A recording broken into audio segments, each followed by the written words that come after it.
Fala galera, vamos falar então sobre protozoários. Bem, o que são protozoários, pessoal? Protozoários são seres unicelulares, são eucariontes e são heterótrofos. Todo protozoário é heterótrofo e unicelular. O nome protozoário significa zoário, animal primitivo. Por que ele não é um animal? Porque os animais são sempre pluricelulares. Então, o protozoário é unicelular, portanto não é animal, mas é uma célula com características de célula animal. É uma célula tipicamente animal, só que por ser unicelular, ele está num outro reino, no reino protoctista. Reino protoctista, a propósito, que é um reino polifilético. A gente vai ver esse conceito na aula de evolução. Reino polifilético, um táxon polifilético, é aquele que é formado por grupos que não têm nenhuma relação de parentesco próximo, grupos que não deveriam estar juntos. Quem está no reino protoctista? Protozoários e algas, que não são descendentes de um ancestral comum próximo. Então, esse reino, na prática, não deveria existir de acordo com o modelo filogenético de classificação. Mas, enfim, então, protozoários são unicelulares, são eucariontes e são heterótrofos. Bem, como é que eu vou diferenciar os protozoários? Eles são classificados de acordo com o tipo de estrutura locomotora. Esse é o principal critério de classificação. Então, temos aqui esses grupos, dos quais 4 são importantes de fato para a gente. O filo Rhizópoda, antigamente chamado de filo Sarcodina, que é o que inclui as amebas. O que eles têm de característico? Locomoção por meio de pseudópodes. Então, locomoção por meio de pseudópodes, filo Rhizópoda ou Sarcodina. As amebas estão aqui, e aí destaque para a entamoeba histolítica, que é o agente etiológico da amebíase, beleza? Bem, o outro grupo importante, o outro filo importante, é o filo apicomplexa, que era chamado antes de filo esporozoa. São os apicomplexos ou esporozoários.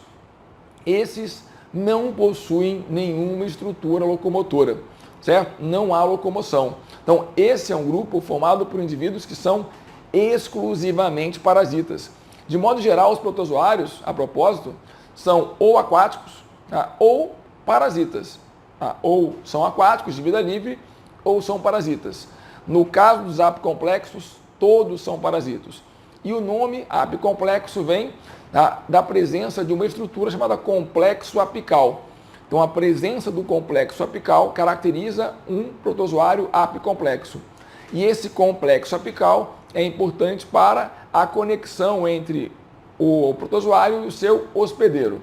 Aqui o exemplo, gênero Plasmodium, onde encontramos as espécies que causam a malária. Beleza?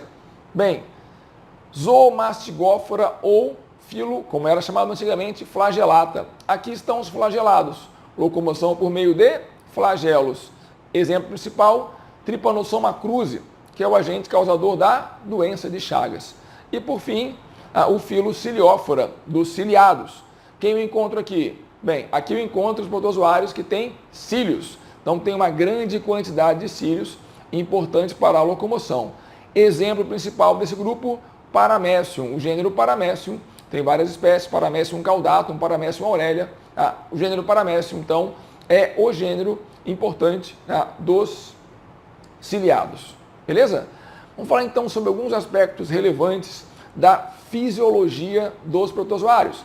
Bem, começando aqui com o Paramecium, mostrando o seguinte. Esse Paramecium apresenta algumas peculiaridades. Primeiro, tem 2 núcleos, um micronúcleo e um macronúcleo. Vamos ver daqui a pouquinho. O micronúcleo é fundamental para controlar o processo de reprodução sexuado, de conjugação, e o macronúcleo é onde vai estar o genoma que vai controlar as atividades celulares convencionais. Beleza? Bem, outra peculiaridade, a nutrição. Os protozoários que não são parasitas, que não absorvem o nutriente pronto, vão ter que obter alimento de fora. Normalmente é pela fagocitose. No caso específico do Paramecium, essa fagocitose ou a endocitose vai ser de um modo diferente, porque é uma região específica para isso. Então está aqui, com a ajuda dos cílios, eles conduzem o alimento para essa região que é o sulco oral, essa cavidade aqui. Aí aqui tem o citóstoma. Estoma quer dizer boca, então citóstoma é a boca da célula. Após o citóstoma vem essa região que é a citofaringe. E aqui no final, então, vai haver a formação do fagossomo, do vacúolo digestivo, quando se junta com o lisossomo. Então aqui é um mecanismo normal de digestão intracelular que nós vimos lá nas aulas de citologia. O fagossomo ou um endossomo, genericamente, vai se juntar ao lisossomo, formando o vacúolo digestivo. Aquilo que pode ser absorvido vai ser absorvido e aquilo que não tem como ser absorvido continua dentro da bolsa, que eu vou chamar como isso aí, vacúolo residual ou clasmossomo. Então vai ocorrer agora uma clasmocitose ou defecação celular. No caso do paramécium, essa clasmocitose ocorre numa região específica, pré-determinada, chamada de citoprócto. Então, o citoprócto é a região do paramécium em que vai ocorrer a defecação celular. Então, é o ânus da célula. Ok? Outro detalhe interessante dos protozoários. Protozoários de água doce têm um problema sério, seríssimo. Qual? Eles são hipertônicos em relação ao meio em que vivem. Por serem hipertônicos, eles ganham água por osmose. E esse ganho de água levaria à plasmoptise, levaria à ruptura da célula pelo ganho excessivo de água, certo? Bem, como impedir a plasmoptise? Numa célula vegetal, a parede celular faz isso. Protozoário não tem parede celular. Então, como ele pode impedir a plasmoptise? Simples, jogando para fora a água que entrou em excesso. Então, ele tem uma estrutura osmorreguladora. Essa estrutura osmorreguladora se chama vacúolo contrátil ou vacúolo pulsátil. Qual é a dinâmica dele? É simples. Então, olha só. A água entra por osmose, o vacúolo pulsátil, então, vai se encher de água, ele vai captando a água que está no citoplasma. Quando ele está cheio, ocorre a contração. A contração faz com que a água e alguns solutos, que vão estar juntos, seja expelida por esse orifício. Pronto. Então, ele vai estar o tempo todo, se enche, contrai, joga água fora. Enche, contrai, joga água fora. Então, quando eu observo um paramécio ou um outro protozoário que tem vacúolo pulsátil, eu percebo que ele fica literalmente pulsando. Daí o nome, vacúolo pulsátil ou vacúolo contrátil. Então, é fundamental em protozoários dulcícolas de água doce. Nos protozoários marinhos, ele não é importante. Por quê? Porque no marinho não há uma diferença nas concentrações que impliquem em perda de água, melhor, em ganho de água pelo protozoário. Então ele não tem que ter um mecanismo para perder água em excesso, porque ele não ganha água em excesso, já que ele é normalmente isotônico em relação ao meio. Então, vacúolo pulsátil em protozoários de água doce. Por quê? Porque eles são hipertônicos em relação ao meio. Então lembra lá na aula de membrana, aula de osmose, a água passa sempre do meio hipotônico para o meio hipertônico. Então, se o protozoário é hipertônico, ele ganha água por osmose.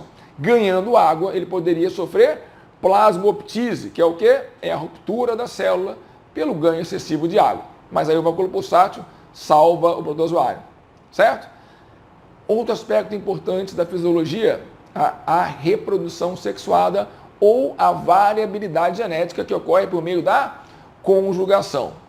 A conjugação, pessoal, aqui não deve ser confundida com a conjugação que nós vimos em bactérias. Em bactérias, ocorre uma transferência unilateral do material genético. Então, a bactéria mais passa para a bactéria menos. Aqui ocorre uma troca. Então, em protozoários, na conjugação, há uma troca de materiais genéticos. Como é que funciona, então? Os protozoários compatíveis, conjugantes, se aproximam e vai haver, então, um contato que vai induzir o início do processo de conjugação. Então, o que vai acontecer? Os micronúcleos vão sofrer uma divisão reducional, uma meiose. Espera aí, uma célula única, um ser unicelular sofrendo meiose? Sim. A meiose, em regra, só ocorre em seres pluricelulares. Mas em protozoário vai ocorrer meiose. Só que não tem citocinese. Então não vão se formar 4 células haploides. Vão se formar apenas 4 núcleos haploides.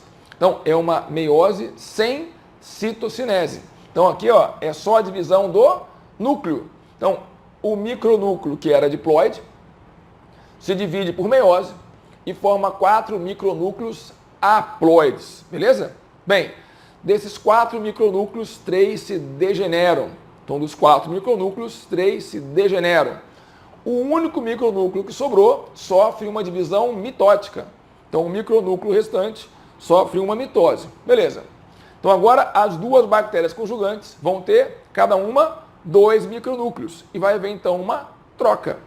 O micronúcleo de uma passa para a outra e de lá para cá. Então, cada, agora, protozoário, né, desculpa, falei bactéria, mas cada protozoário, então, vai ter agora 2 micronúcleos. Então, repetindo, protozoários. Então, cada protozoário, cada paramécio, cada célula aqui, vai ter 2 micronúcleos. Um, que é o seu original, e o outro, que é o que recebeu da outra célula. Então, aquela lá, deste lado, vamos olhar para essa. O que vale para uma, vale para as duas.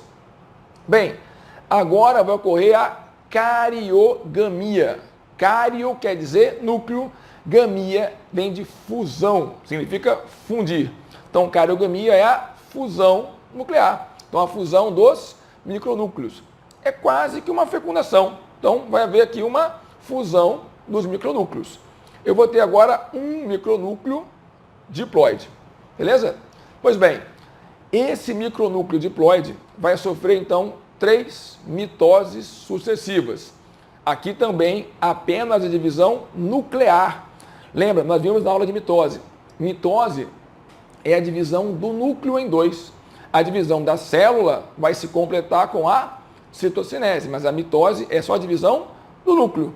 Então aqui ocorrem 3 mitoses. Então, um núcleo se divide por mitose, ou sofre uma mitose e forma 2 núcleos. 2 vão formar 4 e 4 vão formar 8. Então eu vou ter ao final 8 micronúcleos, certo? Bem, esses então núcleos formados aqui, tá, vão ter o seguinte destino. Um permanece como micronúcleo. 4 formam um novo macronúcleo e 3 se degeneram. Então, 3 se degeneram, certo? Um micronúcleo, tá, vai restar, 4 micronúcleos se tornam um macronúcleo. Pronto. Eu vou ter, então, um paramécio com um micronúcleo e um macronúcleo, que é o que ele tem sempre. Aí, agora, essa célula, certo? Essa célula aqui vai sofrer uma divisão binária. Então, a divisão binária vai originar 2 novas células. Essas novas células serão geneticamente iguais a essa célula, mas são diferentes em termos genéticos, né, das 2 células que iniciaram todo o processo. Beleza? Então, eu tenho aqui, ó, o processo de conjugação.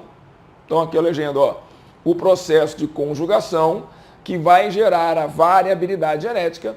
E aqui o processo de reprodução assexuada. Agora que eu já tenho indivíduos geneticamente diferentes, eles sofrem uma divisão binária e geram novas células, tá, com essa mesma variabilidade genética que foi adquirida por meio da conjugação. Beleza?